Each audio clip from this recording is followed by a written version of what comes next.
ရားသခင်ရဲ့ကျေးဇူးတော်အထူးပဲချီးမွမ်းပါတယ်နော်ဆိုတော့ဒီနေ့ကတော့ကျွန်တော်တို့ခရစ်ယာန်အိမ်ထောင်ရဲ့တတ်တပတ်နဲ့ဆက်ဆိုင်တဲ့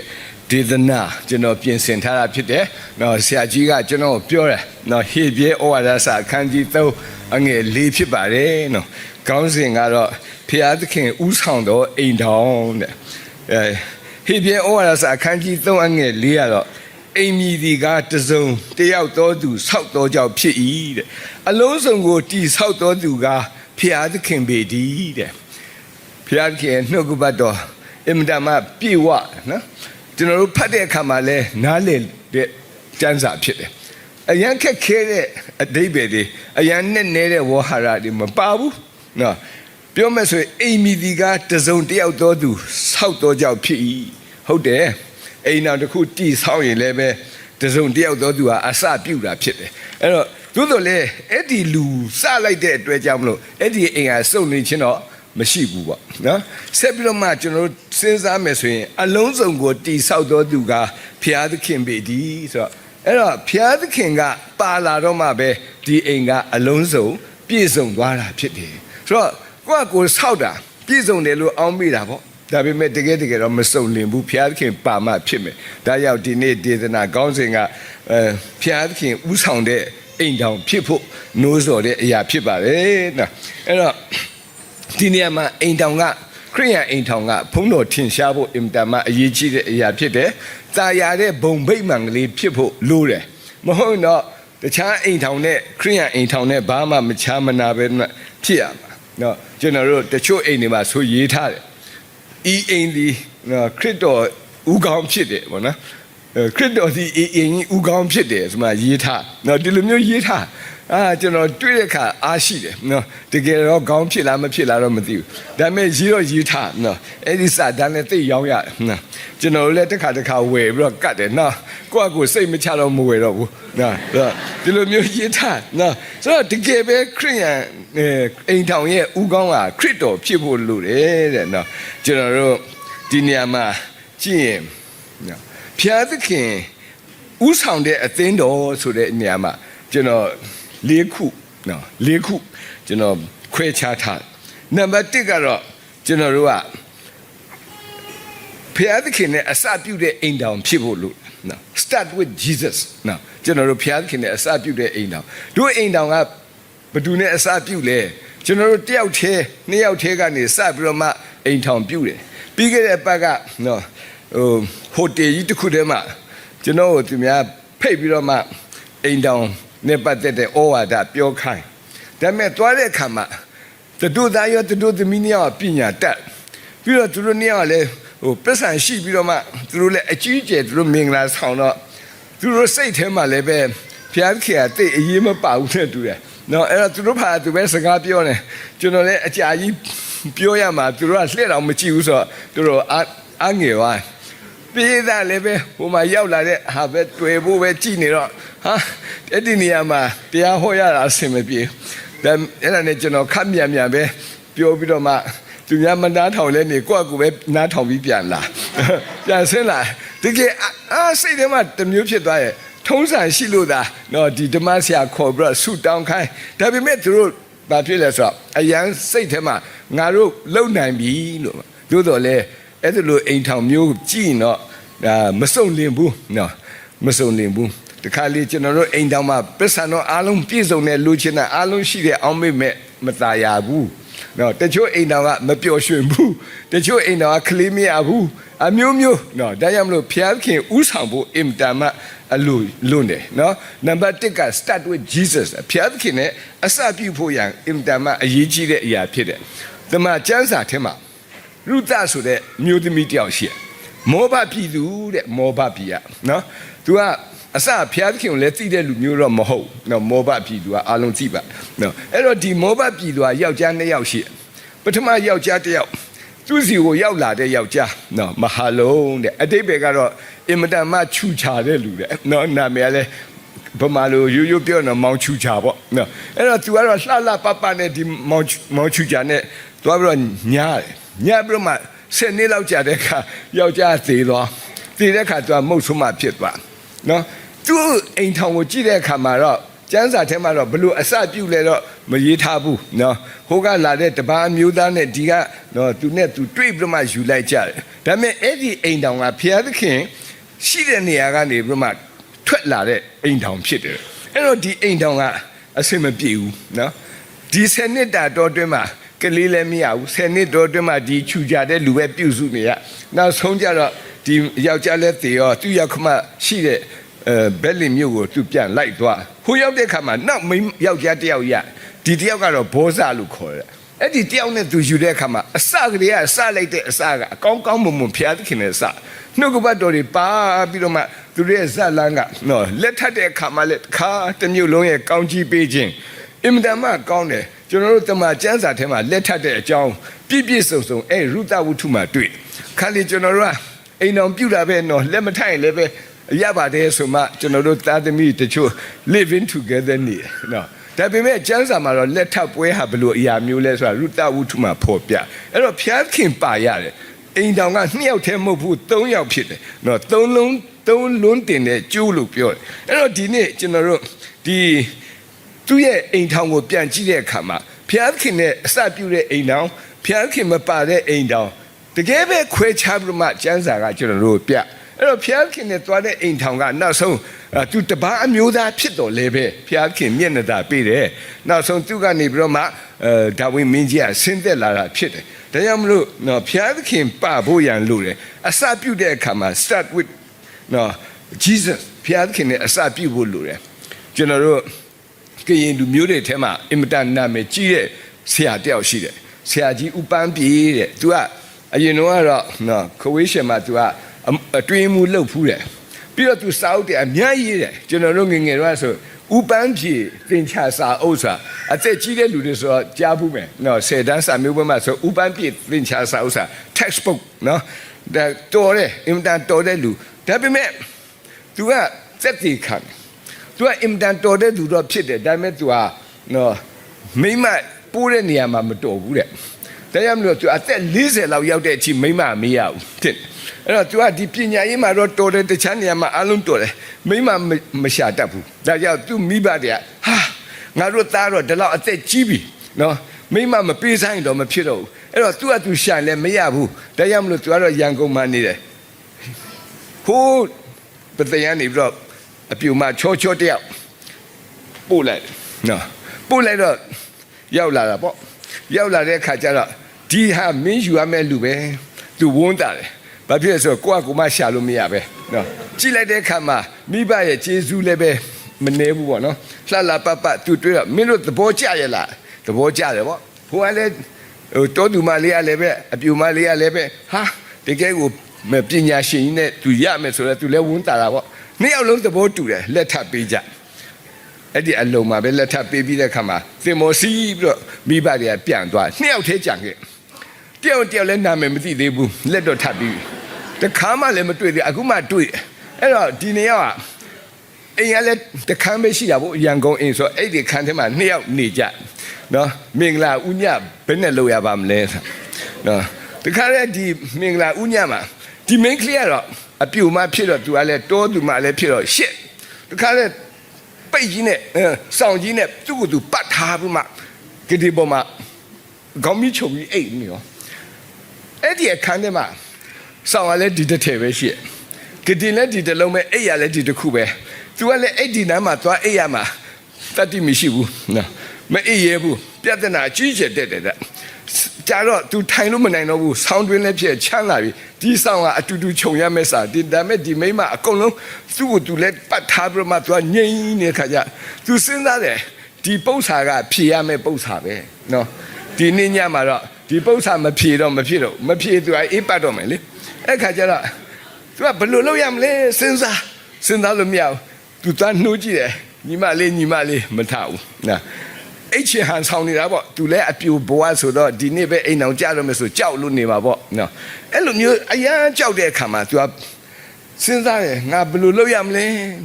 မိဘတွေလည်းမမေးကြည့်မိဘူးနော်အိမ်အောင်ချမ်းမှာဆိုသူကတွေ့ကြုံလည်းမရှိဘူးနောက်ဆုံးကျတော့သူမတတ်နိုင်တော့ဖျားရှိခိုးတယ်လေဖျားသခင်ဒီညတော့ဘယ်လိုဖြတ်တန်းရမလဲဖျားသခင်ပဲအကြံပေးပါပေါ့ဒါပေမဲ့သူဆုတ်တောင်းပြီးတဲ့အခါမှာသူတတိရတယ်သူသွားနှိုးတယ် ညီမလေးဟိုကဆောင်ချုံတဲ့ပဲဘာလဲလို့ပြောတယ်သူနည်းနည်းလန့်သွားလူပြိုကြီးကပြီးတော့သူပြောရတယ်နင်ကခရိယန်လားတဲ့ခရိယန်ဘောတဲ့အထက်ကနေပြီးတော့နည်းနည်းစိတ်တူတာခရိယန်ဘောတဲ့ခရိယန်ဆိုရင်တို့ကဆုတောင်းပြီးမှအိပ်ရတယ်တဲ့အဲ့ဒါနင်မိဘမသိဘူးလားသိတယ်တဲ့အခုနင်ဆုမတောင်းဘဲနဲ့မအိပ်နဲ့လေငါတို့အတူတူဆုတောင်းပြီးနင်အိပ်တော့ဆိုတာအဲ့ဒီမင်းကလေးကအဲ့ဒါလဲကြာရောဆုတောင်းရမယ်ဆိုတော့စောင့်နေပါလေချွတ်လိုက်ပြီးမှထိုင်ပြီးဆုတောင်းတာသူဆုတောင်းလိုက်တာတော်တော်ရှိသွားတယ်ဒီမျိုးသမီးကလည်းပင်မတနေ့လုံးမင်္ဂလာဆောင်ပင်မတော့အင်္ဂါသူကအဲ့မှာသူအကွက်ကြသွားပါတော့အဲ့ဒါနဲ့ပဲသူအဲ့ဒီဆောင်အတူတူခြုံရတယ်တဲ့သူပြောတာတော့နော်ဆိုတော့အဲ့တော့ဒီဆရာကြီးကသူရေးခဲ့တဲ့စာကျွန်တော်ဖတ်တဲ့အခါမှာသူအောက်ကနေမှတ်ချက်ပါရဲ့ဆိုတော့အရေးကြီးတဲ့အခါမှာဖျားသခင်နဲ့စပါတဲ့နော်အိမ်အောင်ကြတဲ့အခါမှာအခုဒီမှာလူပြိုကြီးတွေရှိတာနီးရဖို့ပေါ့နော်ပြောပြတာပါနော်အဲ့တော့ဖျားသခင်နဲ့အစပြုတဲ့ဥစ္စာဒီနေရာမှာလည်းအရေးကြီးတယ်ကျွန်တော်တို့အိမ်တောင်တစ်ခုอ่ะနော်တိဆောက်တဲ့အခါမှာဖျားသခင်နဲ့အစပြုဖို့နံပါတ်1ဖြစ်ပါတယ်နော်နံပါတ်2ကတော့နော် stay with Jesus တဲ့နော်ကျွန်တော်တို့အိမ်တောင်တစ်ခုလုံးကဘာနဲ့သွားရလဲဆိုနော်ဖျားသခင်နဲ့သွားရမှာဖျားသခင်နဲ့နေထိုင်ရမှာဖြစ်တယ်အဲ့ဒါဆိုရင်အဲ့ဒီအိမ်ကဖျားသခင်ဥဆောင်တဲ့အိမ်တောင်ဖြစ်မယ်မဟုတ်ရင်တော့ဖျားသခင်ဥမဆောင်ဘူးကိုယ့်အကိုဥဆောင်ရင်တော့ဒါကတော့တလွဲတချော်တွေဖြစ်ကုန်နေ့စဉ်အသက်တာမှာအိမ်တောင်ရေးနေ့စဉ်အသက်တာမှာစားဝတ်နေရေးကျွန်တော်တို့ကြုံရအခုခေတ်ဆိုတော့ပညာရေးတို့ကျမ်းမာရေးတို့လူမှုရေးတို့အားလုံးတော့ကျွန်တော်တို့ရင်ဆိုင်ရဒီဇနီးမောင်နှံနှစ်ယောက်ကနော်ဒီဥစ္စာကိုရင်ဆိုင်တဲ့အခါကိုခုံအားနဲ့ကြီးပဲရင်ဆိုင်လို့မဟုတ်ရဘူးနော်တကယ်ပဲကျွန်တော်တို့ကဖျားသခင်နဲ့အတူသွားလာမှဖြစ်မယ်ကျွန်တော်ငယ်တော့ဆိုရင်ကျွန်တော်ကစာရေးတဲ့သူပဲဖြစ်ချင်တရားဟောရှာလည်းမဖြစ်ချင်ပါဘူးနော်ပြောမယ်ဆိုအဲ့ဒါကျွန်တော်ကစာရေးဖို့ပဲကြိုးစားတယ်အဲ့ဒါစာရေးတယ်ဝတ္ထုရေးတယ်နော်အဲ့ဒါကျွန်တော်ရေးရမှအိမ်တော်ကြတဲ့အခါမှာကျွန်တော်မျိုးသမီးကတော့သူကမွန်ဖြစ်တယ်ကွာမွန်မင်းကလေးသူကဘာလုပ်လဲဆိုတော့သူကကျောင်းဆရာမလုပ်ကျွန်တော်တို့နေ့ကနော်ကျွန်တော်ကစာရေးတယ်သူကကျောင်းဆရာမလုပ်တယ်ရုံးကန်ရတယ်တော်တော်ရုံးကန်ရအိမ်ပိုင်မရှိဘူးရန်ကုန်မြို့မှာကျွန်တော်ရှောက်မငားနေဘူးတဲ့အိမ်မရှိဘူးအိမ်အလုံး45နေရတချို့အိမ်တွေကမကောင်းနေနဲ့အိမ်ရှာမောင်းချလို့ဆင်းရတယ်တချို့ကတော့ငါတို့ဖာသားမကြိုက်လို့ဆင်းအခဏအိမ်ပြောင်းရစိတ်ဆင်းရဲလိုက်တာမပြောနဲ့နောက်တော့ငါတို့ဒါတော့မဖြစ်တော့ဘူးထင်တယ်နော်သွားတော့ဖျားရှိခိုးတဲ့အခါမှာဖျားသခင်ကဆုတောင်းရင်ပေးတယ်ကျွန်တော်အရင် born again မဖြစ်ဘူးလေဖျားတော့ရှိမှတော့သိတယ်ဒါပေမဲ့ကိုယ့်ကိုလှုပ်ရမယ်လို့အောင်းမေ့တယ်နော်အဲ့ခါကျတော့အိမ်မရဘူးဖျားသခင်စီမျက်နှာလှဲ့မှာပဲကျွန်တော်အိမ်ရတယ်သိတာနောက်ကျသွားနော်ဆိုတော့စီတီကသိရင်တော့ဒုက္ခမများဘူးအခုတော့ကျွန်တော်မိမလည်းအိမ်40ရှောက်နေရတဲ့ခါသူလည်းတော်တော်လေးပိန်သွားတယ်ပေါ့နော်အဲ့တော့ပြောရတဲ့အခါမှာအဆင်မပြေဘူးဒါကြောင့်ကျွန်တော်တို့ကနော်ဖျားသခင်နဲ့အတူနေထိုင်ဖို့လိုရတယ် stay with Jesus တဲ့မှတ်ထားရမယ်နော်ကျွန်တော်တို့အိမ်တောင်မှာဒုနှစ်ယောက်တည်းပဲနေတာမဟုတ်ဘူးဒုမိသားစုအပြင်မှာကျွန်တော်တို့ကိုဥဆောင်တဲ့ဖျားသခင်အင်တန်မှအရေးကြီးတဲ့အရာဖြစ်တယ်ဆရာကြီးကခဏသူကအာကုလနဲ့ပြစ်ကီလအကြောင်းပြောတယ်ကျွန်တော်သိတဲ့ဘောကြဒီမှာကျမ်းစာထဲမှာအတွဲတွေအများကြီးရှိတယ်နော်ဒါပေမဲ့အပြစ်ကင်းတဲ့အတွဲကအဲ့ဒီတွဲပဲရှိတယ်ကျန်တဲ့အပြစ်ကကျန်တဲ့အတွဲတွေကတော့ဟိုနားနည်းနည်းဒီနားနည်းနည်းအပြစ်ရှိတယ်နော်မောရှိလည်းပဲအပြစ်ရှိတာပဲအာဒံပို့ဆိုးနော်အမျိုးပဲဒါပေမဲ့ပြစ်ကီလာနဲ့အာကုလကတကယ်အံ့ဩစရာကျမ်းစာကသူတို့6ကြိမ် mention လုပ်တယ်တဲ့အဲ့ဒီ6ကြိမ်စလုံးမှာတွဲပဲအာကုလနဲ့ပြစ်ကီလာမကောင်းတာတခါမှအပြောမခံရဘူးနှစ်ယောက်စလုံးကနောက်နာမည်လည်းတယောက်မပြုတ်ဘူးနှစ်ယောက်စလုံးအတူတူပဲနော်အရင်အံ့ဩစရာကောင်းတယ်ကွယ်နော်ဆိုတော့သူတို့ကြည်တာအားကြစရာကောင်းတယ်ဘာဖြစ်လဲအဲ့ဒီအိမ်တော်ကဖျားသခင်နဲ့အတူသွားလာနေထိုင်တယ်ဟာယောမမြို့မှာရှိစဉ်တည်းကလည်းပဲဖျားသခင်နဲ့ပဲခါရစစ်ရှောင်ရတယ်စစ်ပြေးရတယ်နော်စစ်ပြေးကောရင်သူမြို့ရောက်လာလည်းပဲအမဲသူကဖျားသခင်နဲ့ပဲနော်ဟိုကင်းချီမြို့ရောက်တယ်နော်ဟိုအေးဖက်မြို့ရောက်တယ်ဖျားသခင်နဲ့ပဲအော်ဒါကြောင့်ဖျားသခင်ကသူတို့နှစ်ယောက်ကိုတွဲထားနော်အမြဲတမ်း mention လုပ်တဲ့အခါမှာနာမည်မခွဲဘူးနော်မောရှေဆိုတဲ့သူမိမနဲ့သူနဲ့တခြားစီပါတယ်တဲ့သူကမခွဲဘူးအင်မတန်မှဖျားသခင်သူတို့မျက်နှာသာပေးတယ်ကျွန်တော်အသင်းတော်မှာအဖွားကြီးနဲ့အဖိုးကြီးနှစ်ယောက်ရှိတယ်အဲ့ဒီဖိုးရသိသွား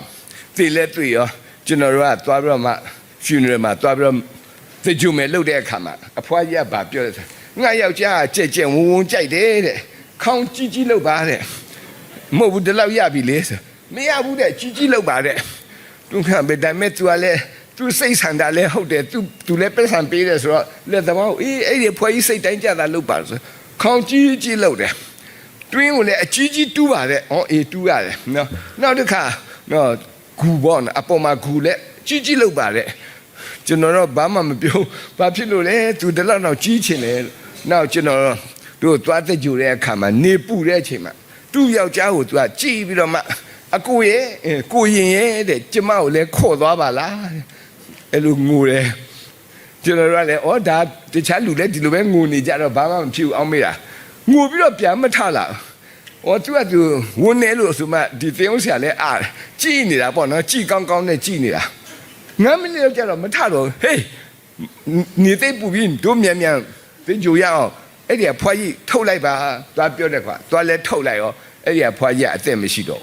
အော်သူအဲ့ဒါနဲ့ဘယ်လိုလုပ်ရမလဲသူများမေးတယ်ဆရာဘယ်လိုလုပ်မလဲပြန်ယူသွားမလားနော်ကျွန်တော်လည်းပြောပြန်ယူသွားရင်တော့သင်ဦးဆရာနောက်တစ်ခါလှုပ်ရှုပ်တယ်ထည့်လိုက်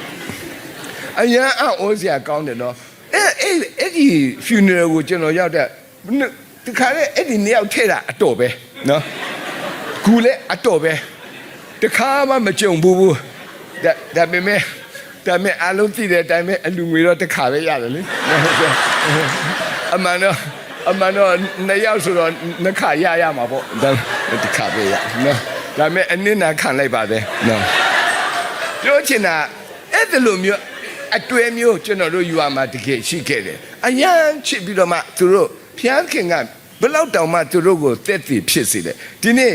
အကုလနဲ့ပြစ်ကီလာဖျားနဲ့အတူသွားတဲ့အခါမှာ mention လုပ်ခံရတယ်6ကြိမ်အမြဲတမ်းတွဲနော်အင်တန်ပြောစရာကောင်းတယ်ဖျားခင်နဲ့အတူတူသွားရကျွန်တော်တို့တစ်ခါတလေကျရင်အချင်းချင်းကျွန်တော်စီမှာလာလေတဲ့ဦးဟဲထူးဆိုတဲ့လင်မြန်းတယောက်ရှိတယ်သူမိမလည်းပြစ်စလာပဲသူကတော့အကုလမဟုတ်ဟဲထူးတဲ့နော်အဲ့ဒါသူတို့ကျွန်တော်ဘယ်နာမှသွားမော်တော်ကားမောင်းပြီးကူညီတယ်ကျွန်တော်လည်းသူ့ကိုပြောတယ်တထေးလို့ခေါ်ရင်သူလိုက်ပို့တယ်နော်ဆိုတော့ကျွန်တော်လည်းသူ့အမြဲတထေးခေါ်ဒီနေ့ကျတော့ကျွန်တော်ကဘာစိတ်ကူးပေါက်လည်းမသိဘူးအဲ့ဒီအကုလအကြောင်းကိုသွားဖတ်မိပြီးတော့ကျွန်တော်ပြောတယ်ကွယ်သူခင်ဗျာမိမပရစ်လာခင်ဗျာပေါင်းတယ်ဘယ်နည်းရှိတာနှစ်ပေါင်း40ကျော်ပြီတဲ့ကျွန်တော်လေခရိယံမဟုတ်ဘူးကွာငါတို့ကအခုငါတို့တစ်ချက်ပြန်စဉ်းစားကြအောင်နောက်ဘဝလူပြန်ဖြစ်တယ်ဆိုရင်ပေါ့ကွာနေဒီမိမကိုယူအောင်မလားသူစဉ်းစားချက်ချင်းမပြောသူမိမအရင်စိတ်ဆိုးတယ်အော်ညငါမယူချင်တော့ဘူးလား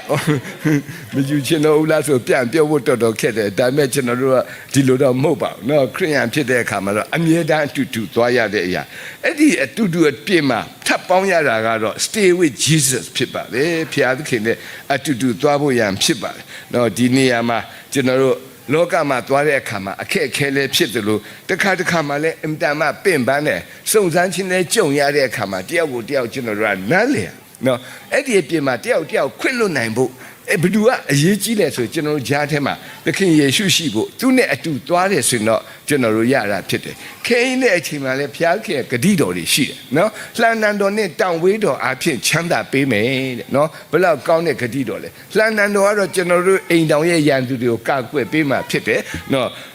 တောင်ဝေးတော်ကတော့ကျွန်တော်တို့လမ်းမားတဲ့အခါမှာဆွဲခေါ်ဖို့ဖြစ်တယ်သူများကရှောက်ပြောတာကျွန်တော်လည်းပဲ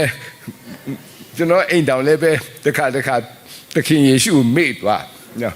ပျော်လွန်းလို့မောရှေလည်းပဲပျော်လွန်းလို့ဘုရားသခင်ကိုမေ့သွားတယ်သူမိမကြီးကိုသူရတဲ့အခါမှာနော်မိဒရန်လူအီသီယိုးပီးယားလူကိုသူသွားရတာဘယ်လောက်တောင်ဝမ်းသာလဲဆိုဘုရားသခင်ကိုမေ့သွားတယ်ကျွန်တော်ဒီမောရှေကလည်းဒီလောက်သူ့ပေါ်မှာကောင်းတဲ့ဘုရားသခင်ကိုမေ့ရလားကျမ်းစာထဲမှာသူဒီမိမကိုယူတာသိပျော်လွန်းလို့နော်ဘုရားသခင်ကိုလည်းမေ့သူ့ရဲ့လူမျိုးတွေကိုလည်းမေ့သားတွေကိုလည်းအရေးပြားမလှီးဘူးဘုရားသခင်စိတ်ဆိုးတယ်ကျွန်တော်တို့လည်းတခါဘုရားသခင်ကိုမေ့သွားကျွန်တော်အိမ်တောင်ကြတာ25နှစ်ပြည့်တဲ့အခါမှာငွေရတုတပင်အကြီးကျွန်တော်တို့လို့ကျွန်တော်မိမအရန်လှုပ်ချင်တယ်နော်သူရဲ့ပွဲပေါ့ကွာနော်25နှစ်ပြည့်တယ်နော်ကျွန်တော်လိုလူအကောင်းစားရတာဗောနော်သူများတော့မပြောတာသူ့အတွက်တော့အကောင်းစားဖြစ်မှာဗောနော်အဲ့ဒါဟာဘုရားကြီးကငါကျေးဇူးတင်တယ်ငါတို့အိမ်တောင်25နှစ်ပြည့်ကြည်လားသား3ယောက်သမီး1ယောက်ရတယ်တိတ်တော့မလိမ္မာဘူးနော်ဒါပေမဲ့လည်းသူပြောတယ် မလိမ္မာလေးရတယ်ဘာဖြစ်လို့ဆိုငါသားတယ်ငါသမီးတယ်ဖျားခင်ငါ့ကိုပေးတယ်တဲ့သူကမလိမ္မာလေးရတယ်မလိမ္မာတဲ့သားဆိုလည်းရတယ်လိမ္မာတဲ့သားဆိုလည်းရတယ်သူကသူကပျော်သူပျော်ပြီးတော့မှသူတခါလေကျွန်တော်ပြောတယ်နေအေးစစ်စစ်နေအောင်ခါတဲ့ဆိုကျွန်တော်ခိုင်းတယ်ဒီတစ်ခါမခိုင်းငါပဲအကုန်လုပ်မယ်ဆိုသူမိုဟင်းကားတွေပါလေချက်ကျွန်တော်တို့လည်းဝန်းတာပေါ့အေးနေချက်ပေါ့သူချက်ပြီးတော့လူတွေအများကြီးဖိတ်ဖျားရှိခိုးဖို့ဆရာတော်တွေပါလေဖိတ်သူတအားကိုပင်ပန်းကျွန်တော်ပြောတယ်နေအေးစစ်စစ်နေနေငါတခုပဲခိုင်းမယ်တဲ့နေပကံလေးသွားငှားပေါ့နော်မိုဟင်းကားကျွေးမယ်ဆိုတော့ပကံအချက်တရသွားငှားပါညာသွားငှားဆိုကျွန်တော်အဲ့တောင်ကိုတခုပဲလို့အဲ့ဒါကျွန်တော်ပကံသွားငှားထားဖျားရှိခိုးတဲ့ခါအရန်ပျော်စရာကောင်းတယ်တချင်းဆိုတဲ့သူနဲ့ဗန်းနဲ့ညာနဲ့တရားဟောအဲ့ဒီချိန်မှာကျွန်တော်သွားစဉ်းစားမိရတခုကဘာလဲဆိုပကံသွားငှားတဲ့ခါမှာဇုံမငှားလာဇုံမငှားလာသူခိုင်းတာဒီတခုပဲအဲ့ဒီတခုမှဇုံမပါဘူး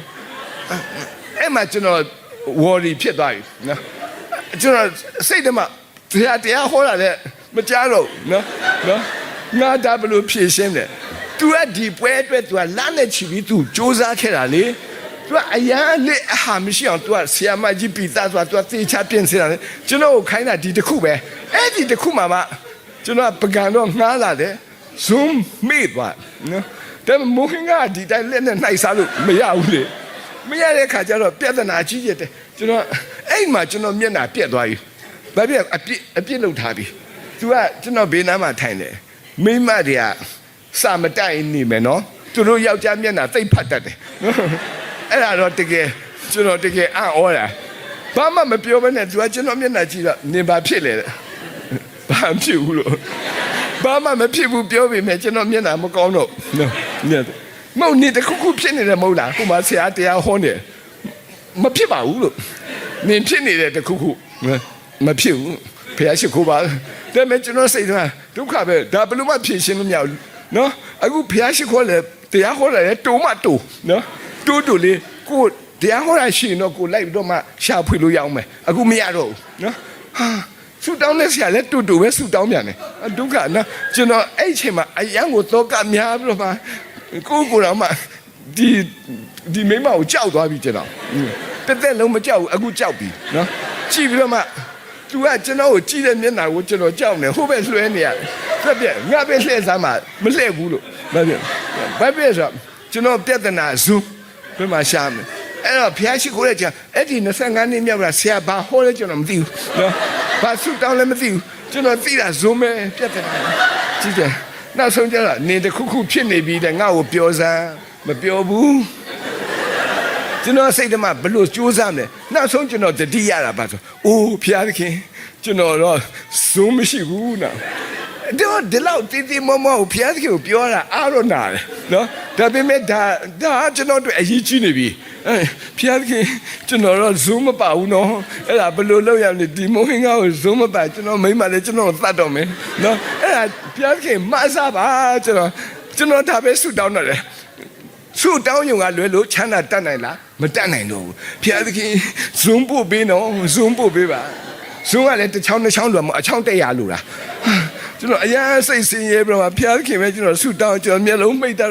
ဘာမှမတတ်နိုင်တော့လက်လျှော့လိုက်ရပြီနော်အန်ဒီရလည်းဘေးမှာပဲရှိတာနော်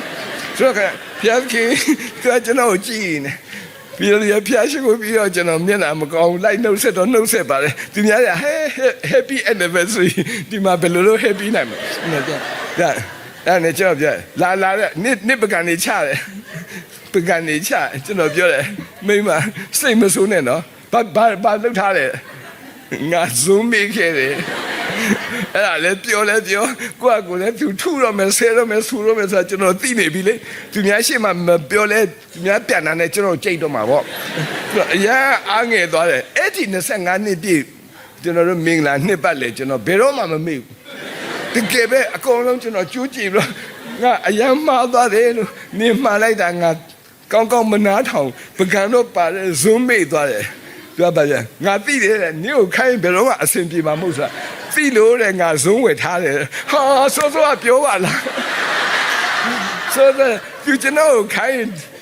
ရော့မှန်းသိလို့လေသူကသူဇုံးဝယ်ထားတဲ့အစ်စ်တဲ့ ဟာဆိုတော့ပြောငါမှဘုရားရှိခိုးတဲ့ရှောက်လုံးစိတ်ဆင်းရဲနေတာဒါပေမဲ့ကျွန်တော်ပြန်သိရတဲ့အရာတော့ပါဆိုကျွန်တော်ဆုတောင်းထားတာအဲ့အချိန်မှာဘုရားခင်ကိုခေါ်တယ်နော်ဘုရားခင်လောက်ပါအောင်နော်ဒီဇုံကြီးဘယ်ရမလဲဒါပေမဲ့ဘုရားခင်အံ့ဩပဲနော်သူ့ကိုတူထိထားတယ်အဲ့ဒါကိုကျွန်တော်လည်းပဲစိတ်ဆင်းရဲစေချင်လို့ဘာမှမပြောနော်ကိုဒုက္ခနဲ့ကိုခံရတာဒါကြောင့်အိမ်ထောင်မှာလည်းပဲအယံအံ့ဩစရာကောင်းတယ်ကျွန်တော်တို့ဘုရားခင်နဲ့မသွားဘူးဆိုရင်တော့မဖြစ်ဘူးနော်ခုနဇုံကလေးတောင်မှဘုရားခင်တို့နဲ့လာနေပါလို့ပြောရနော်တမန်ကျမ်းစာမှာနော်ကျွန်တော်တို့သခင်ယေရှုကအင်တန်မှအံ့ဩဖွယ်အမှုရာကိုသူပြုတယ်နော်ဘယ်မှာပြုလဲဟိုးကာနာမြို့မှာပြုတယ်ကျွန်တော်လိုပဲအဲ့ဒီအိမ်ရှင်တွေလည်းတောကရောက်လိုက်မဲ့အမျိုးနော်တကယ်လို့သာသူတို့ကစပြည့်ကုန်ပြီဆိုတာသိရင်အမလီသူတို့လည်းဘယ်လက်ထနိုင်တော့မလဲဒါပေမဲ့လည်းသခင်ရှိတဲ့အတွက်ကြောင့်သူတို့အိမ်တောင်းဟာပြည်လေရတယ်နော်မာသပြောတဲ့စကားနော်သခင်ရှိရင်ကျမမောင်မသေးပါဒါကြောင့်တို့အိမ်မှာသခင်ယေရှုကဥဆောင်မနော်ဖြစ်တဲ့အရာဖြစ်တယ်ဆိုတာကိုကျွန်တော်တို့ဖော်ပြချင်ပါတယ်နော်ကျွန်တော်တို့အိမ်ထောင်တွေမှာတခါလေကြာရင်မယုံကြည်သူအိမ်ထောင်နဲ့ကျွန်တော်တို့ကသိပြီးတော့မှမကွဲပြားဘူးနော်ကျွန်တော်အိမ်ဘေးထဲမှာအိမ်လာငှားနေတဲ့နော်လင်မယားနှစ်ယောက်ရှိတယ်နော်ကျွန်တော်တို့ယုံကြည်သူမဟုတ်သူတို့နှစ်ယောက်ကချစ်တော့လည်းချစ်တယ်နော်သူမိမကိုယ်ဝင်ရှိတဲ့ခါမှာဗိုက်ကြီးနဲ့ခါနဲ့သူတို့ကလာပြီးတော့မှရံဖြစ်တယ်ကျွန်တော်တို့အိမ်ကချန်စီမရှိဘူးကျွန်တော်ကသူ့ကိုကြည့်ရဟဲဒီလင်မြန်းရောက်ရံဖြစ်တာနည်းနည်းများလာပြီနောက်တော့အဲ့ဒီမိမဗိုက်ပူပူကြီးကိုခြေထောက်နဲ့သွားကပ်တယ်ကျွန်တော်ကြည့်လို့မကောင်းတော့တာနဲ့ကျွန်တော်သားပြမလုံနဲ့လေနော်ဒါမင်းဗိုက်မလုံနဲ့နော်သူကဘာပြောလဲဆိုဟုတ်တယ်လေငါဗိုက်ငါကန်တာမင်းကဘာလာပြောတာဟာဒုက္ခနော်အယမ်းမရိုင်းနေသူအဲ့လိုပြောတော့ကျွန်တော်အေးဟုတ်ပါတယ်ဒါဆိုလည်းမတားတော့ဘူးအဲ့ဒါနဲ့နောက်တနေ့မနေ့ရံဖြစ်ပြန်ရောသူမိမဘိုက်ကိုသူကံပြန်ရောကျွန်တော်သွားမပြောတော့ဘူးနောက်တော့အုတ်ချေမှုရသူ့လာခေါ်ရခါသူပြောဟိုဘက်အိမ်ကတင်းဦးဆရာလေမကောင်းကျွန်တော်တို့မိမရံဖြစ်တာတွေ့ရတဲ့လာမဆွဲဘူးတဲ့အော်ဘလို့အံ့ဩစရာကောင်းလဲနော်အသက်တာကြီးတခါတဲ့ကိုကြိုက်လို့သွားတဲ့ခါမှာဘေးပတ်ဝန်းကျင်လည်းပဲစိတ်ဆင်းရဲစရာကြီးပတ်ဝန်းကျင်တင့်တယ်စရာမဟုတ်ဘဲနဲ့ပတ်ဝန်းကျင်ဒုက္ခရောက်စရာဖြစ်ကုန်နော်ဒါကြောင့်ကျွန်တော်တို့အိမ်ထောင်ကဘုရားသခင်နဲ့အတူတွာလာဖို့နော် stay with Jesus အင်တာမအရေးကြီးတဲ့အရာဖြစ်ပါတယ်နော်ဒီဟာလေးကျွန်တော်တို့ဒီဆောက်စရာဖြစ်ဖို့ပဲနော်အဲ့တော့ဓမ္မသချင်းတစ်ပုဒ်ရှိတယ်မဆိုခိုင်းဘူးနော်ဆိုတော့ရဆရာခွာရလာတဲ့နဲ့ပြောမှဆိုလို့နော်နံပါတ်213မှာယေရှုရှင်နဲ့ဘယ်အရာတို့မဆိုနော်ယေရှုရှင်နဲ့အတူဘယ်ရတော့မဆိုတဲ့နော်မြေကြီးကွဲမကွာလျင်ဆောင်းတော်မူရာသို့လိုက်ပါမည်ခြေတော်ရင်းမှာထိုင်လျင်ကြောက်ရွံ့ခြင်းများနဲ့ကင်းငိုကြွေးရာကြိုက်တွင်ယေရှုနဲ့အစဉ်လိုက်မည်တဲ့ယေရှုရှင်နဲ့လိုက်မည်ဘယ်ရတော့မဆိုမြေကြီးပေါ်ခဏနေစဉ်ယေရှုရှင်လမ်းပြမည်ခြေတော်ရင်းမှာထိုင်လျင်ကြောက်ရွံ့ခြင်းများနဲ့ကင်းငိုကြွေးရာကြိုက်တွင်ယေရှုနဲ့အစဉ်လိုက်မည်တဲ့အဲ့တော့ဒီဓမ္မသချင်းလေးအတိုင်းပဲကျွန်တော်တို့ယေရှုရှင်နဲ့ဘယ်အရတ်တော့မဆိုအတူသွားဖို့ဒီအိမ်တောင်ကသခင်ယေရှုရှိတဲ့နေရာမှာရှိဖို့သခင်ယေရှုနဲ့အတူနေထိုင်ဖို့ဖြစ်တယ်ဒါကြောင့်မလို့နံပါတ်1ကသခင်ယေရှုနဲ့အစပြုပါ start with Jesus ဒုတိယတစ်ခုက stay with Jesus သခင်ယေရှုနဲ့အတူနေထိုင်ပါနော်နံပါတ်3နော်ဘုရားသခင်နဲ့အဆုံးသတ်ပါ end with Jesus နော်ကျွန်တော်တို့အဆုံးသတ်တဲ့အခါမှာလည်းဘုရားသခင်နဲ့အဆုံးသတ်ဖို့ဒီအိမ်တောင်ကြီးကတော့နော်အကြာကြီးသွားတာပေါ့ဒါပေမဲ့တနေ့ကျရင်တော့ဘုရားသခင်ခွဲခန့်တဲ့အချိန်ရောက်တော့ကျွန်တော်တို့အဆုံးသတ်ရတာပဲအဲ့တော့အဆုံးမသတ်ချင်တဲ့သတ်ရမှာပဲတနေ့တော့အခါမှာကျွန်တော်တို့အတွက်နေရာပြင်ဆင်ထားတာပြီးတဲ့အခါမှာဘုရားသခင်ကကျွန်တော်တို့ပြန်လာပြီးရုပ်သိမ်းမှာဖြစ်တယ်အဲ့ခါကျရင်ကျွန်တော်တို့ကနော်ဒီနိုင်ငံတော်ကိုတွားကြမယ်ဝင်စားကြတဲ့အခါမှာကျွန်တော်တို့ဒီအိမ်ထောင်ဟာလည်းဒီနေရာမှာအဆုံးသတ်သွားနော်အဲ့တော့ခါလေးကျရင်ကျွန်တော်တို့အိမ်ထောင်တွေမှာနော်ဒီအဆုံးသတ်ရောက်တဲ့အခါမှာတော်တော်လေးကိုအဆင်မပြေတာရှိတယ်ယုံကြည်သူသားသမီးတော်ဖြစ်တယ်သို့တော်အဆုံးသတ်ချိန်ရောက်တဲ့အခါမှာတအားကိုစိုးရိမ်ကြောက်လန့်ခြင်းရှိတယ်ဒါကြောင့်မလို့ဘုရားသခင်နှုတ်ကပတ်တော်နဲ့ကျွန်တော်တို့တည်ဆောက်အဲ့ဒီနောက်ဆုံးချိန်မှာလည်းဘယ်သူနဲ့သွားဆုံးရမလဲJesus နဲ့ဆုံးရမယ်သခင်ယေရှုနဲ့ဆုံးရမှာဖြစ်ပါတယ်နော်ကျွန်တော်တို့ဓမ္မသချင်းလေးတစ်ပုဒ်ရှိပါတယ်ဆရာကြီးဦးခင်မောင်တင်ဘာသာပြန်ထားတဲ့ Beyond the Sunset နော်နေဝေယကမ်းမှာလင်းအာယုံဖြာရင်မှာကြည်နူးစရာထူလအသက်တာကိုတော်လက်တွဲကခွဲမြသောဘဝပါနေဝင်ရကမ်းမှာမြတ်လှသက်တာသချင်းနံပါတ်405မှာပြပြထားအဲ့တော့ကျွန်တော်တို့ end with Jesus သခင်ယေရှုနဲ့အဆုံးသတ်ဖို့ဖြစ်ပါ ကျွန်တော်တို့ရွှေပြည်သားမှာကျွန်တော်အမြဲတမ်းတော့ရေတန့်ပေးတဲ့အိမ်တအိမ်ရှိတယ်တော့ချူတင်းတဲ့အင်မတန်မှသဘောကောင်းတဲ့ယူအမအသင်းသူဖြစ်ပါအင်မတန်စိတ်သဘောကောင်းတယ်ကျွန်တော်လည်းအင်မတန်ချစ်တယ်နော်သူကကြောက်ကယောဂခံစားရကြောက်ကဆေးရတယ်ဆေးပြီးလာတယ်ဆေးပြီးလာ73နှစ်ကြာတယ်ကြောက်ကဆေးပြီးတော့အသက်ရှင်တာအဲ့တော့တနေ့ကျတော့သူကြောက်ကတော်တော်လေးချင်းနေဆိုးတဲ့ခါမှာသူလည်းပဲတတိလေးပါလေးဖြစ်လာပြီးနောက်ဆုံးသူတတိယငါ့ကိုဆရာဆုခေါ်ပေးစမ်းပါနော်ကျွန်တော်လည်းတစ်သက်လုံးသူရေတိုက်ထားတော့မသွားလို့လည်းမဖြစ်ဘူးသွားတဲ့ခါမှာအချင်းတွေကတိတ်မကောင်းသူတို့လည်းဖျားခင်ကိုကျွန်တော်ဆုတောင်းတယ်ဖျားခင်ဒီတစ်ချိန်တော့သူ့ကိုအသက်ရှင်ခွင့်ပေးပါအောင်သူကနော်အသက်သေးခံတဲ့နေရာမှာလဲတော်တယ်ကြိုးစားတယ်နော်သူကလည်းမသိရှင်သေးဘူးဒါကြောင့်မလို့လည်းပဲဘုရားသခင်သူ့ကိုနော်အခွင့်ပေးပါကျွန်တော်ဆုတောင်းတာအဲ့ဒီချိန်ဘုရားသခင်နားညောင်းတယ်ခါတဲ့သူကနေပြန်ကောင်းလာအလုံးကသူတည်မယ်အောင်မေ့ပြမသူမတည်တဲ့ခါကျတော့သူကကျွန်တော်ဆွဲထားပြီးဒီဆရာဆုတောင်းရင်ငါပြန်ကောင်းလာဆိုအဲ့တော့သူကကြိုက်တာလျှောက်စားကုန်ကျွန်တော်လည်းတခါတော့ဆုတောင်းတာတော့โอเคတာပေါ့ဒါပေမဲ့နောက်3လလောက်ကြာတော့တခါကြီးကျယ်သူမေ့သွားပြီတခါလည်းသူများသူ့ကိုဟိုး green hat တာဆေးုံခေါ်သူကပြောတယ်ဟာဆရာဆုခေါ်ပေးတယ်ငါ့ကိုတဲ့ကျွန်တော်သွားတဲ့အချိန်မှာသူကသူ့ရဲ့နောက်ဆုံးအချိန်ရောက်လာအဲ့ဒီအချိန်မှာကျွန်တော်သူ့နားကိုရောက်တဲ့အခါသူကလက်ပေးပါတဲ့လက်ပေးပါတဲ့ကျွန်တော်အာကိုပြီးတော့မှလက်ကင်ထားကျွန်တော်လက်ကိုတအားကင်ထားတော့ကျွန်တော်ပြောတယ်မဟုတ်ဘူးအခုအချိန်ကနော်ငါတို့ဆုတောင်းရမယ့်အချိန်ဖြစ်တယ်သခင်ယေရှုနဲ့ငါတို့အတူရှိရမယ့်အချိန်ဖြစ်တယ်ဟုတ်တယ်သူကအတန်လည်းသိမကောင်းတော့အဲ့တော့သူကကျွန်တော်ဆုတောင်းတဲ့အချိန်မှာပဲသူကခါတယ်တတိလေလိုက်မေ့လိုက်ဖြစ်ဆုတောင်းလည်းပြီးတဲ့အခါမှာသူကသိသွားပြီသူရဲ့နောက်ဆုံးချိန်ရောက်ပြီဆိုတာသူသိအဲ့အချိန်မှာသူဘာပြောဆရာတဲ့ကျမမသွားရဘူးတဲ့အိုးမသွားရဘူးခက်နေနော်လက်ကလည်းကင်ထားတာနော်ကျွန်တော်လက်ကိုပြန်ထုတ်လည်းမရဘူးကျွန်တော်လက်ကိုသူအာကိုပြီးကင်ထားတယ်တင်းဦးဆရာလက်ဆိုတော့ကင်ထိုင်းว่าဆရာကျမတယောက်တည်းမသွားရဲဘူးဘယ်လိုပြန်ပြောတော်ကွာကြတယောက်တည်းမသွားဘူးဆိုတာအဲ့ဒါနဲ့နောက်ဆုံး तू မနေနိုင် तू ဖွင့်ပြောတယ်ဆရာလိုက်ခဲ့ပါလားနေပြီးတော့ဆိုတော်သေးရွှေပြည်တော်ဖြစ်နေနော်သွားရမယ်နဲ့အဲ့တော့ तू အဲ့လိုလက်ကင်ထားပြီးတော့ तू ပြောလိုက်တဲ့စကားကျွန်တော်နှလုံးသားအထက်ကျွန်တော်ပြောတယ်ငါမလိုက်အားဘူးလို့နော်မလိုက်အားဘူးလို့ဒီအချိန်မှာလို့နေရလို့သခင်ယေရှုနဲ့ပဲသွားရမှာတဲ့အဲ့တော့နေ့ကငါတချင်းဆိုပြမယ်ဆိုနေဝေရကမ်းမှာကျွန်တော်တယောက်တည်းအဲ့ဒီဟန်တာဘာဂရင်းဟန်တာမှာဆိုလို့ဆိုတယ်နော်အဲ့ဒီတချင်းဆိုတာနေဝေရကမ်းမှာတုံချီနေဆိုတာတဝက်လဲကြာရောအသက်ထွက်သွားနော်သူကတော့သွားလိုက်ပြောသူအသက်ထွက်သွားတဲ့အခါကျွန်တော်တိသွားပြီသူတအားကျွန်တော်လက်ကိုနှစ်ထားလိုက်စေချင်တာနော်ကိုယ်ရဲ့အဲ့လိုချစ်တဲ့အသင်းလူရှိတာလည်းမသက်တာဘူးနော်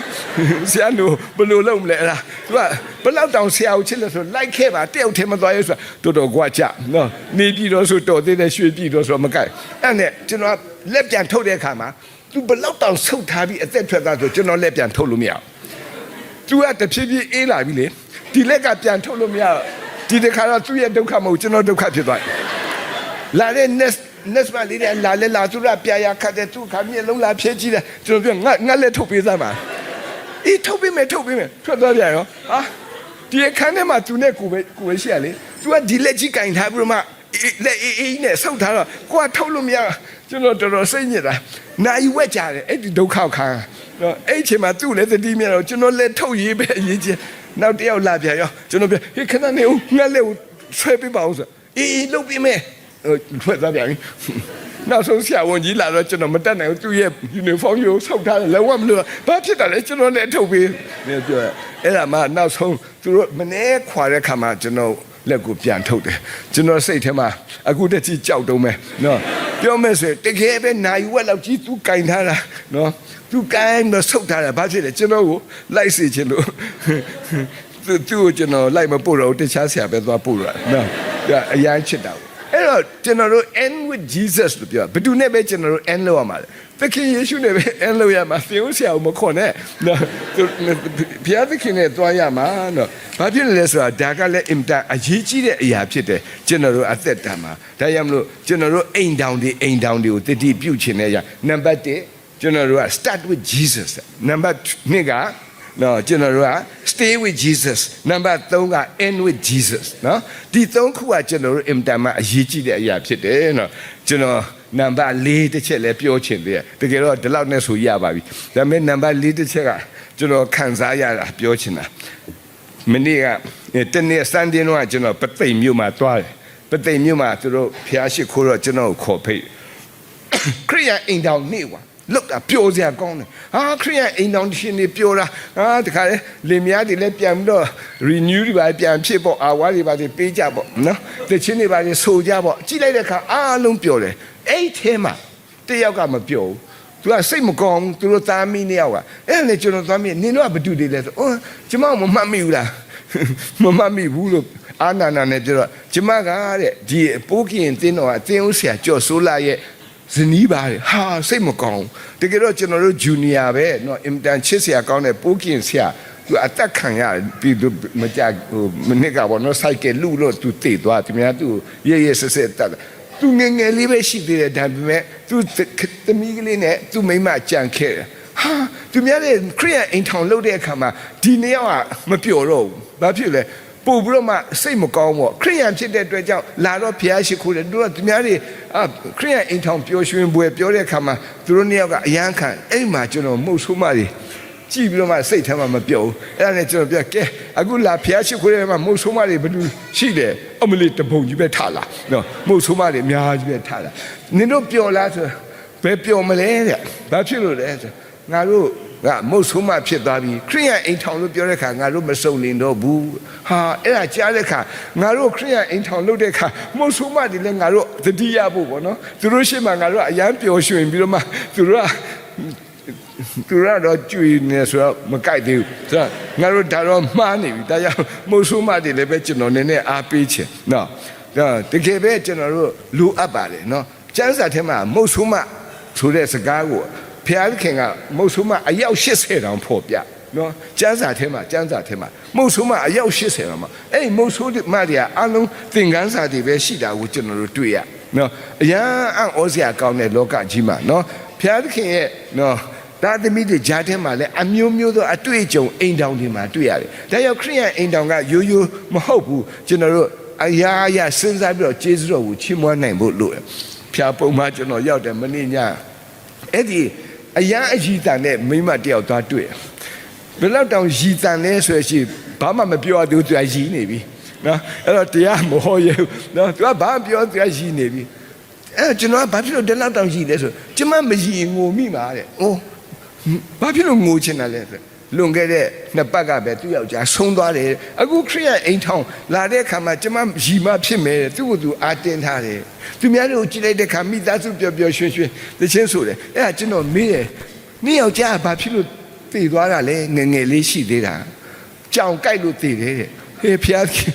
တခါမှမကြားဘူးကြောင်ကြိုက်ပြီးတည်တာကြားဘူးလားအရန်ထူးဆန်းတယ်ဟိုကြောင်စားအကြီးကြီးမဟုတ်အိမ်မှာမွေးတဲ့ကြောင်ပဲအဲ့ဒီသူ့ယောက်ျားဘာအလုပ်လုပ်လဲဆိုဟိုဘယ်လိုလဲထူးဆန်းတယ်ကွာခွေးသိတဲ့ဟာသူလုပ်တယ်နော်သူကဘာဆိုတော့မှဆိုတော့နွားတကောင်ခွေးသိတဲ့ဆိုရင်1000နော်ခွေးတကောင်ဝက်တကောင်သူကအဲ့လိုမျိုးအဲ့ဒီအလုပ်နဲ့သူ့မိမကိုလှုပ်ကျွေးတာအဲ့တော့တနေ့ကျတော့အဲ့ကြောင်ကလေးကတခါတည်းနော်တိတ်ထားတော့သူတခင်ကသူ့ကိုခေါ်ပြီးမှသင်ခိုင်းတာပတ်စံ9000ပေးတယ်သူကအဲ့ဒါကိုလှုပ်နေတော့မှကြောင်ကလည်းအရန်နာတယ်နဲ့တူတယ်သူ့ကိုပိတ်ကြိုက်လိုက်တာခြေတောက်ကပေါက်သွားအဲ့ဒါနဲ့သူကအဲ့ဒီကိစ္စပြီးတဲ့ခါပြန်လာအဲ့ဒီကနေပြီးတော့အနာရှိန်တက်တာအဲ့ဒီကပိုးဝင်လာလားမသိဘူးသေသွားတယ်ဟာကြောင်ကြိုက်ပြီးသေတယ်ဆိုတော့ရည်ပဲရည်ရမလို့တော့နော်အားလဲနာကြတယ်သူတော့တကယ်ပဲသူမုတ်ဆိုးမှဖြစ်သွားသူကသူ့ကိုသူတောင်းခံထားသူကမှသူကရည်တယ်သူတော့လည်းပဲကျွန်တော်သိတယ်သူရည်ပေမဲ့စိတ်ထဲမှာတော့နာကျင်တယ်ဒီလိုမျိုးခရိယန်အိမ်ထောင်နေရောက်လာတဲ့အခါတစ်ချိန်လုံးကအင်တန်ပျော်ရွှင်ခဲ့တဲ့အရာတော့ရှိတယ်သို့တော်လည်းပဲဒီနေ့မှာတော့နော်သူကမပျော်နိုင်ဘူးနော်ပြန်အောင်မေ့တယ်ဒါကြောင့်မလို့ကျွန်တော်တို့နောက်ဆုံးစကားလုံးက struggle with Jesus အသက်တာမှာကျွန်တော်တို့မုတ်ဆိုးမှဖြစ်တဲ့ကျွန်တော်ပင်ပန်းနေဆိုရင်ဘုရားသခင်နဲ့အတူရုန်းကန်ဖို့ရန်ဖြစ်တယ်နော်ကျွန်တော်တို့တမန်ကျမ်းစာမှာဆိုရလို့ရှိရင်အင်မတန်မှနော်ကောင်းတဲ့နှုတ်ကပတ်တော်တစ်ခုရှိပါတယ်နော်ဒါတော့ရှင်လုကာခရစ်ဝင်ကျမ်းခန်းကြီး18အငယ်1မှာဆိုရလို့ရှိရင်မုတ်ဆိုးမနဲ့တရားသူကြီးဥပမာတဲ့သခင်ယေရှုကိုယ်တိုင်ပြောတဲ့အရာပဲ လူတို့သည်အာမလျှော့ပဲကြိုးစား၍ဆုတောင်းရမည်အကြောင်းကိုဥပမာစကားအဖြစ်မိန့်တော်မူသည်ကမြို့တစ်မြို့၌တဲ့ဘုရားသခင်ကိုမကြောက်ရွံ့လူကိုအာမနာတတ်သောတရားသူကြီးတစ်ယောက်ရှိ၏ထိုမြို့၌နေသောမုတ်ဆိုးမတစ်ယောက်သည်တရားသူကြီးထံသို့တွား၍ကျမရန်ဖက်ကိုလက်စားချေလောက်အောင်အပြစ်အလျောက်စီရင်ပါဟုတောင်းပန်တော်လေတရားမစီရင်ဘဲကြာမြင့်စွာနေ၏ထို့နောက်တရားသူကြီးကငါသည်ဘုရားသခင်ကိုမကြောက်ရွံ့လူကိုအာမနာတတ်သောသူဖြစ်တော်လေဤမိန်အိမ်မုတ်ဆိုးမသည်ငါကိုနှောက်ယှက်သောကြောင့်သူ့ဘက်၌တရားစီမည်မည်သို့မဟုတ်အစဉ်လာ၍ငါကိုပင်ပန်းစေလိမ့်မည်ဟုစိတ်ထဲ၌အကြံရှိ၏မတရားသောထိုတရားသူကြီးအကြံကိုမှတ်ကြလောဘုရားသခင်ရွေးကောက်တော်မူသောသူတို့သည်နေ့ညနေ့မပြအော်ဟစ်၍တောင်းလျှောက်လင်ဘုရားသခင်သည်သူတို့ဘက်၌တရားမစီရင်ပဲနေတော်မူမည်လောကြာမြင့်စွာသီးခံတော်မူမည်လောတဲ့သခင်ယေရှုကိုယ်တိုင်ပြောတဲ့ဥပမာစကားဖြစ်တယ်တရားသူကြီးတယောက်အာမနာတတ်ဘူးနော်ဒီတရားသူကြီးတယောက်ကလူဘုရားသခင်ကိုလည်းမကြောက်ဘူးလူကိုလည်းအာမနာဘူးတဲ့သို့တော်လည်းပဲဒီမုတ်ဆိုးမတယောက်ရဲ့သူ့ကိုလာပြီးတော့မှတောင်းဆိုတဲ့အရာအကျဉ်းချင်းဖြစ်တဲ့အခါမှာသူလည်းမခံနိုင်တော့နောက်ဆုံးသူ့ဖက်ကနေပြီးတရားစီရင်ပေးရတယ်နော်ကျွန်တော်တို့လူတွေဟာအာမရော့ပဲနဲ့ကြိုးစားပြီးဆုတောင်းဖို့ဖြစ်တယ်ဆိုတဲ့အကြောင်းသူတို့ဖော်ပြပါတယ်နော်ဒါကြောင့်မလို့ကျွန်တော်တို့ struggle with Jesus နော်ဘုရားသခင်ယေရှုနဲ့တူကျွန်တော်တို့နောက်ဆုံးမှတော့ရုန်းကန်ရဖို့ဖြစ်ပါတယ်နော်ကျွန်တော်Joseph Scriven ရဲ့အကြောင်းပြောချင်ပါတယ်နော် Joseph Scriven ဆိုတဲ့အမှုတော်ဆောင်တယောက်ရှိပါတယ်ငယ်စဉ်နဲ့အင်တာမလိမ္မာပြီးတော့အင်တာမရုပ်ကြီးလဲချုံမောတယ်အဖေမရှိဘူးအဲ့ခါကျတော့သူကအိုင်လန်ပြည်မှာနေသူ့ရဲ့အမေကစိတ်ကူးတယ်ငါသားလေးကတယောက်သေးချိုးလှနော်နောက်တော့သားလေးကလိမ္မာတယ်ဉာဏ်ပညာလည်းကောင်းတယ်ဒါကြောင့်မလို့သူ့ကိုငါတို့အသင်းတော်မှာပဲသင်ဥစ္စာလောက်ခိုင်းမယ်သူကတခါလေသူ့အမေစိတ်တိုင်းကြနေတယ်သူအရွယ်ရောက်လာတဲ့ခါမှာသူ့ကိုကျန်းစာကြောင်းပို့တယ်သူကကျန်းစာကြောင်းသွားတက်တဲ့ခါသူ့အမေကတခါလေသူတို့ရွာကအသင်းတော်လေးကိုကောင်းကောင်းဆောက်တယ်နော်သူစိတ်ကူးထားတဲ့အသားဒီမှာပြန်လာပြီးအမှုတော်ဆောင်ဖို့အဲ့ဒီထဲမှာရွာထဲမှာသူအပြူမတွေလိုက်ရှာတယ်သူ့သားကိုပေးစားဖို့နော်ဆရာကတော်ဖြစ်ဖို့သူလိုက်ကြည့်စိတ်တိုင်းမကြောက်တခြားရွာသွားရှာလိမ်မာပြီးရုပ်ချိုးတဲ့သူကိုလိုက်ရှာနောက်ဆုံးသူတွေ့တဲ့ခါသူသွားပြီးပြောတယ်ငါသားကိုယူပါငါတာဝန်ယူတဲ့အားလုံးနော်နင်အဲ့တော့သူစိတ်တိုင်းကြရွေးတဲ့ချွေးမကိုသူကကြည်ချာသူပြုစုဆောင်ရှောက်တာသူသားလဲကျန်းစာကြောင်းအောင်ရသူပြန်ခေါ်လာပြီးတော့အဲ့ဒီရွာမှာပဲနော်ဆရာဖြစ်ထားမလို့သူရည်ရွယ်တယ်ကြောင်းလဲဆောက်ပြီးပြီနော်ဆရာကိုလည်းသူ့သားဖြစ်မယ်ဆရာကတော့လည်းအဆင်သင့်အဲ့တော့သူကပြောကဲငါတို့ဆရာကိုနော်မတင်ခင်မှာငါတို့သူ့ကိုလက်ထပ်ပေးမယ်24နှစ်အရွယ်ရောက်ပြီအဲ့ဒီအချိန်မှာလက်ထပ်မဲ့ညသူတို့သမီးလည်းရောက်လာဒါပေမဲ့သူတို့နှစ်ယောက်လည်းအခုမှတွေ့ပေမဲ့အမေဖေကချပေးထားတာအကောင်းစားဆိုတော့ပျော်ကြတယ်အမျိုးသမီးကမြင်းစီးချင်တယ်ဆိုတော့မြင်းပေါ်တက်စီးတယ်မြင်းကလေးနဲ့သွားပြီးတော့မှအဲ့ဒီသူတို့ရွာအနောက်ဘက်ကချောင်းကလေးမှာသွားတာ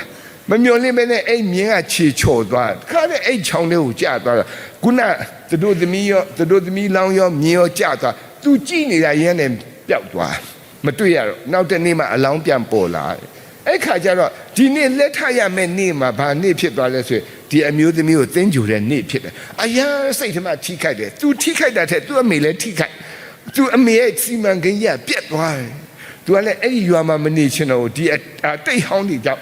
သူ့အမေကိုလည်းထားခဲ့ဟိုးနော်ကနေဒါပြည်ကတငါရွာလေးပို့ဟုတ်ဆိုတဲ့မြို့ကိုသွားအဲ့ဒီမြို့ကိုသွားပြီးတော့အဲ့ဒီမြို့မှာအမှုတော်ဆောင်တယ်စင်ရဲပဲနော်လာခလည်းမရပါဘူးအဲ့ဒီမှာအမှုတော်ဆောင်ရဲ့သူများတစ်ပင်ဖြတ်ခြင်းလဲသူဖြတ်ပေးတယ်သူများအတွက်အလုံးလုံးရင်းနဲ့အဲ့မှာဘုရားသခင်ရဲ့နော်နှုတ်ကပတ်တော်သူဝင်ငါရင်းနဲ့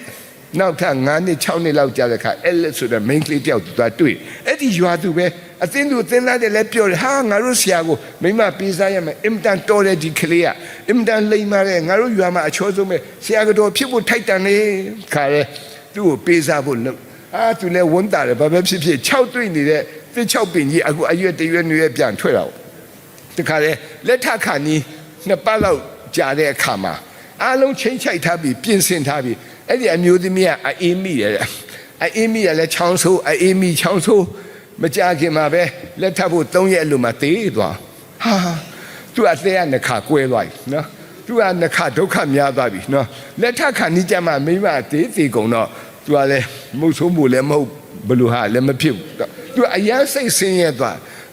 သူဝမ်းနေတဲ့ဖျားခင်ငါ့ကိုနော်ဘာဖြစ်လို့ဒီလိုလှုပ်လဲပေါ့နော်သူများတဲ့အိမ်ထောင်ပြုတ်တာလွယ်သလောက်သူအိမ်ထောင်ပြုတ်ဖို့အရန်ခက်တယ်အဲ့ချိန်မှာသူကနော်ဖျားခင်ကိုပဲဆက်ကတ်တော့မယ်လို့စဉ်းစားတဲ့အချိန်မှာသူအမေရဲ့တဲ့တင်းကိုကြားအမေအရန်နေမကောင်းဖြစ်နေတယ်နော်အမေကသဲတန်ဖြစ်နေတယ်မင်းပြန်လာပါပြန်ဖို့လမ်းစိမရှိဘူးကနေဒါနဲ့အိုင်လန်ပြန်ဖို့လမ်းစိမရှိဘူးလူကြုံနဲ့ပဲသူစာတစ်စောင်ထည့်လိုက်တယ်အဲ့ဒီစာကလင်္ကာလေးအဲ့ဒီစာလင်္ကာလေးပဲကျွန်တော်တို့တချင်းစာအုပ်မှာဆို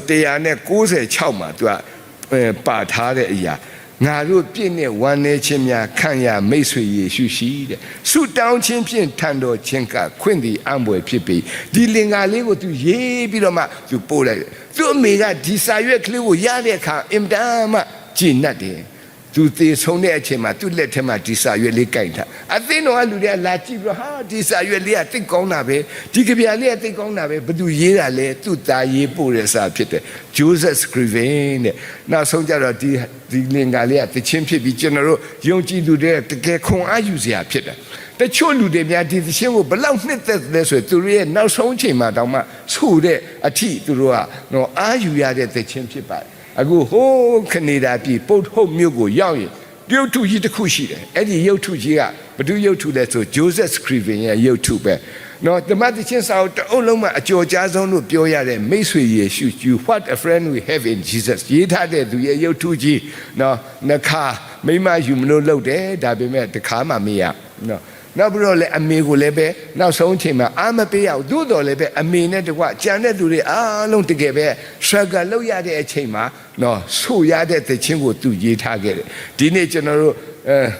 အိမ်ထောင်နေ့မှာအားလုံးပျော်ပျော်ရွှင်ရွှင်နဲ့ကျွန်တော်တို့ရဲ့မင်္ဂလာသစ္စာကိုပြန် renew လုပ်တယ်ကျွန်တော်တို့ယေရှုတော်ကိုချီးမွမ်းတယ်ဒီအချိန်မှာနော်